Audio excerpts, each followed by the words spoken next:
de la flora microbiana de la madre, lo cual no sucede en una cesárea.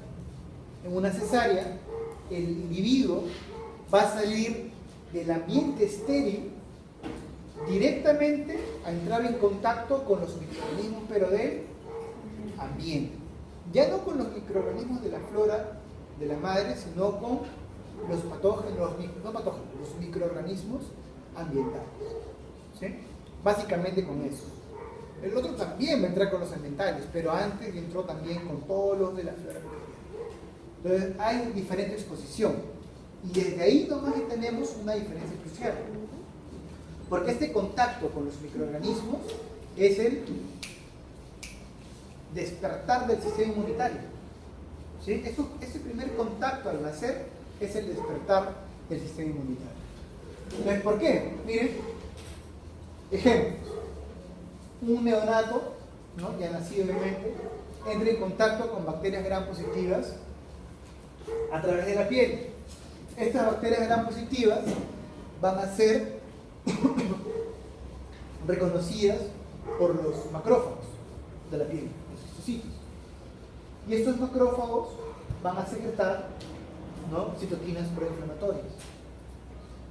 Estas citoquinas proinflamatorias acceden al hígado, a los hepatocitos, ya ustedes ya lo saben todo eso. Y estas citoquinas proinflamatorias que promueven la secreción de proteínas de fase aguda. Entonces comenzamos a activar el sistema inmunitario. Eso no quiere decir que va a terminar pues, en un tormenta de citoquinas tampoco, ¿no? Pero es necesario que ya comiencen a circular de forma constitutiva, ¿no? Complementos, pentraxinas, proteínas reactivas, niveles basales. Pero para que comiencen a producirse se necesita el contacto con los microorganismos. Si no, ¿quién activa el sistema inmune? ¿No? De la nada no se activa, tiene que haber estímulo antigénico.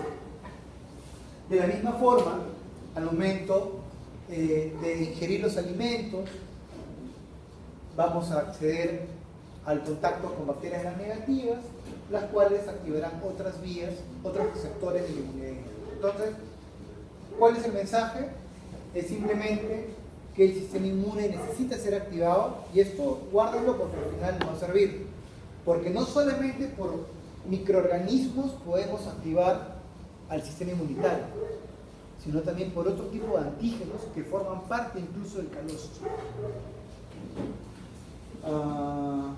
Bueno, y hay estudios pues, ¿no?, que han demostrado que animales notobióticos, animales que han nacido en condiciones estériles y han sido alimentados con agua y alimento estéril y permanecido en un ambiente estéril, al momento de hacerles la necropsia días después, encontramos que todos sus órganos linfáticos son hipoplásticos, o sea, no se han desarrollado.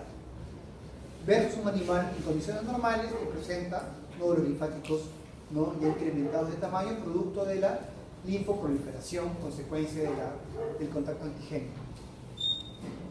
Muy bien, la placenta, ¿ustedes ya recuerdan cuáles son? ¿Sí? ¿Los revisaron todos?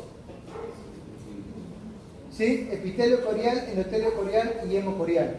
Básicamente, esta diferencia tiene siempre como prefijo, perdón, como sufijo, corial. Siempre como sufijo, corial. Y como prefijo tenemos epitelio, endotelio o hemo. ¿A qué se debe esto?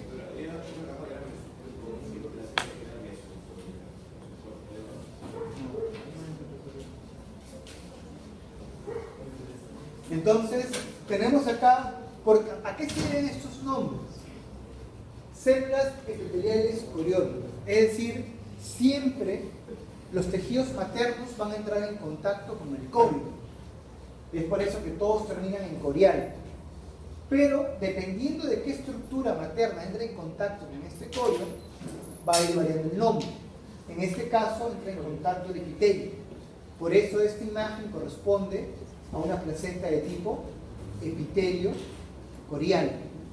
En este caso, ¿quién entra en contacto con el corio?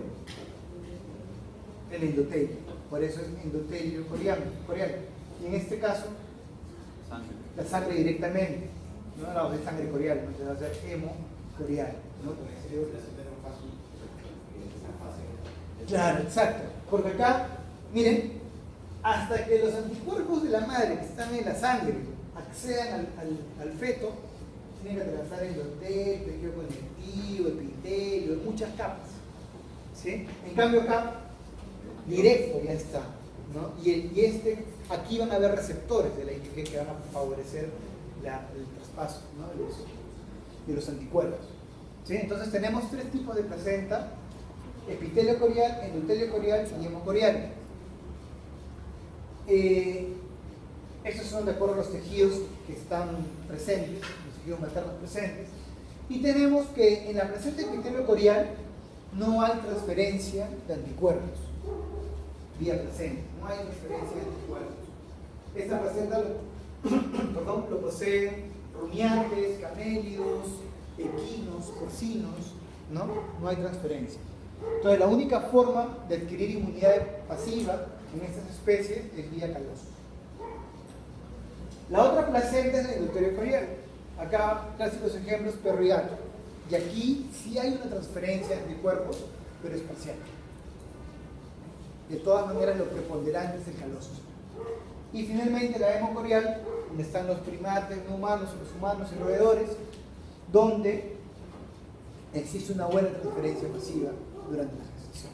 Pero esto no significa que el calostro deje de ser importante, también es importante. Bien, entonces esos son los tipos de placenta. Y ahora referir a la transferencia vía calostro, los cuerpos calostrales, que probablemente sea lo más relevante. Este es un proceso complejo. ¿Por qué? Porque tiene muchas etapas, muchos puntos críticos.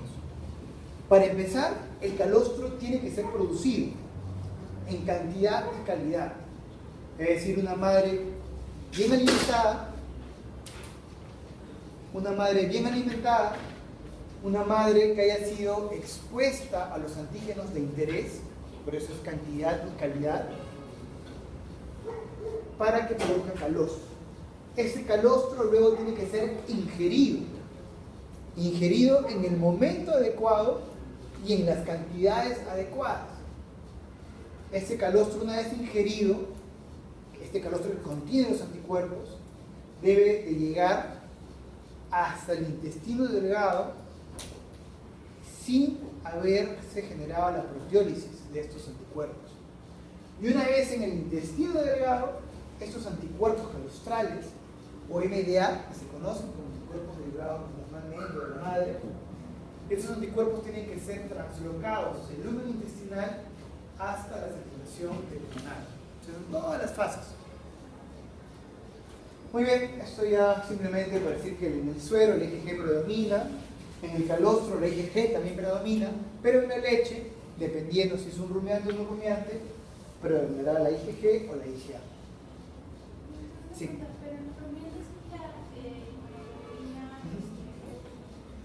Depende de la especie. Pero decía que era como que. Pero decía que era más predominante que. Por ejemplo, en el humano también. Claro, pero en el humano tenemos una sola especie. Pero en rumiantes si es un bovino, si es un bovino, si es un caprino.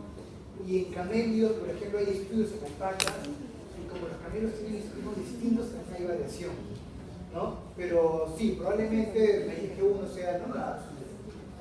Como un modelo de repente general, ¿no? Porque me tiene ese problema, que vamos a tener variaciones por cada especie, ¿no? Y la mayor parte de la información es de humanos también, ¿no? De ratones. Eso es de aves. La IgG estructuralmente no es muy parecida a la IgG, sería más parecida a la IgE incluso, pero funcionalmente es casi lo mismo que la IgG. Funcionalmente. Pero es una inmunoglobulina que en mamíferos no hay, porque en mamíferos está la IgG, ¿no? El calostro va a ir desapareciendo. No sé si ustedes han tenido oportunidad de ver calostro alguna vez. ¿Sí? ¿De qué especie han visto? De bovino. ¿Y cómo es? ¿Ah? Espeso. ¿Qué color es eso? Anaranjado. No anaranjado, amarillento, ¿no? Y de ahí va cambiando y se vuelve blanco, ¿no? Ese es el bovino, que es muy extremo. En los camellos es simplemente blanquecino más intenso, ¿no? Y luego comienza a volverse medio transparente, ¿no? pero a los 5 días más o menos ya estamos en leche, ¿no? O sea, el calostro es el primer día, básicamente, y de ahí, paulatinamente, comienza a descender la concentración de anticuerpos, rápidamente.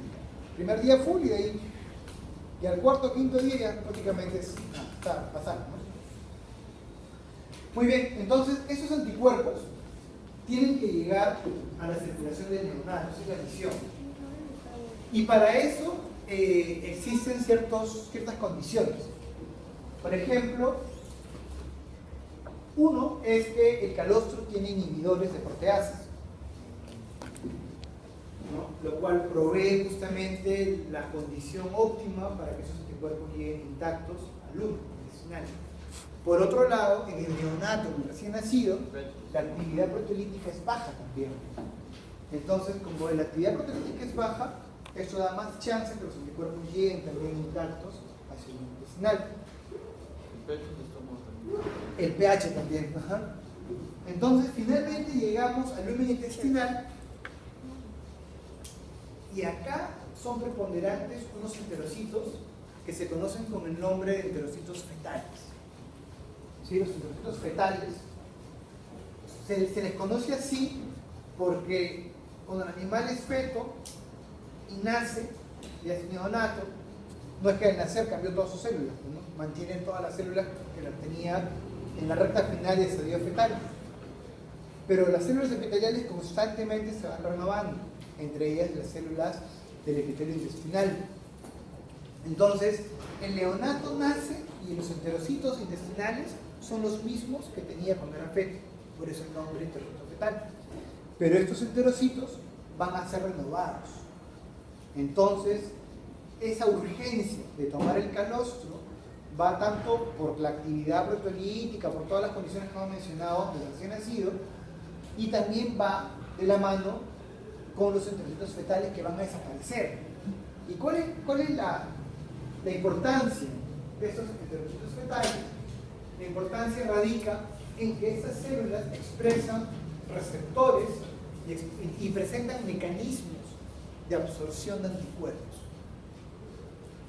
Uno de estos mecanismos es el ACS. No sé si alguien de ustedes lo encontró.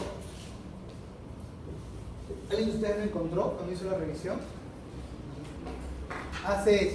ACS es un sistema canalicular apical, o también lo traducen como sistema de canalículas apicales. Porque las dos se entienden, ¿no? Sistema canalicular apical o sistema de canalículas apicales. ¿Sí? Acá creo que hay un artículo ahora en este ciclo, no sé si alguien lo ha escogido, este de acá. ¿Algún grupo ha escogido este artículo? ¿Sí? ¿Ustedes? ¿Ya lo han leído? Muy bien. Ahí justamente van a ver entonces la exposición mayor detalle. Es un artículo de cabritos, no de los animales.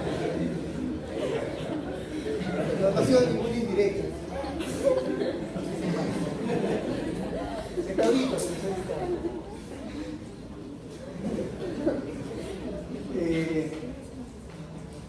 Bueno, ya lo van a ver con más detalle entonces en el artículo, justamente las edades y todo eso. Bien, ¿en qué consiste el sistema canalicular apical? Consiste en un sistema de canalículas que se encuentran en la región apical, que es súper claro el nombre, aquí están las canalículas, todo eso que está acá. Y esas canalículas conectan a la región apical, a la microvellosidad del enterocito, con una vesícula que se le conoce como el nombre de vesícula eosinofílica. Este sistema es inespecífico. Este sistema simplemente capta macromoléculas, pero como las macromoléculas preponderantes en el calostro son los anticuerpos y principalmente las IgG, ¿no? De una u otra forma van a captar básicamente IgG, pero en realidad es un sistema inespecífico, simplemente capta macromoléculas. Estas macromoléculas que están en el lumen entran por estas canalículas hasta la vesícula eosinofílica, y cuando esa vesícula se llena, cambia el lugar con el núcleo, pasa de supranuclear